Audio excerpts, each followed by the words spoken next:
বাংলাদেশ এখন ল্যাংটা বাবার দরবার। যে যার সুযোগ পায় লঙ্গি খুলে দৌড় দেয়। সবাই অপেক্ষা করে কখন কাকে কর দেওয়া যায়। সবাই খোঁজ দিয়ে আছে কার কার ভিডিও আছে। এখন যে যার চিন্তা করে না এখন অন্য কারো ভিডিও আছে কিনা এই চিন্তা করে।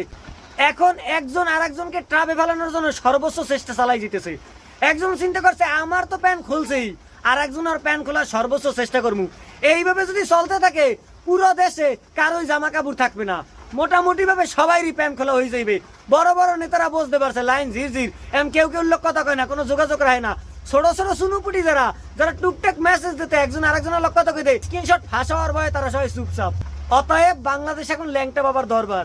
এইখানে এখন আর কেউ কোনো কথা কয় না, কেউ প্রতিবাদ করে না, কেউ শেয়ারও করে না, কেউ কোনো স্ট্যাটাসও দেয় না।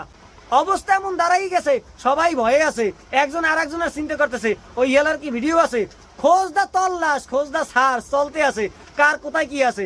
আর যদি কোনো একটা জিনিস পাওয়া যায় তাল গাছের কবিতার মতো একটি যদি পাই অমনি করে গাবুস গুবুস খাই।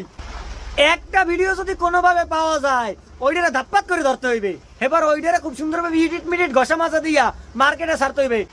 এলাকার কোনায় কানায় সিপাই সাপাই লুকিয়ে থাকা সকল ভাই ব্রাদারকে নিয়ে ওই ভিডিও শেয়ার করতে হবে, ওই ভিডিও কমেন্ট করতে হবে, ওই ভিডিওটারে দিয়ে যুদ্ধ বানাইতে হবে। তার মানে এখন আর যুদ্ধ গুলি বা বন্দুকের মধ্যে সীমাবদ্ধ নয়। 2-3 মিনিটের একটা ভিডিওই এলাকা গরম করে দিতে বাধ্য থাকে।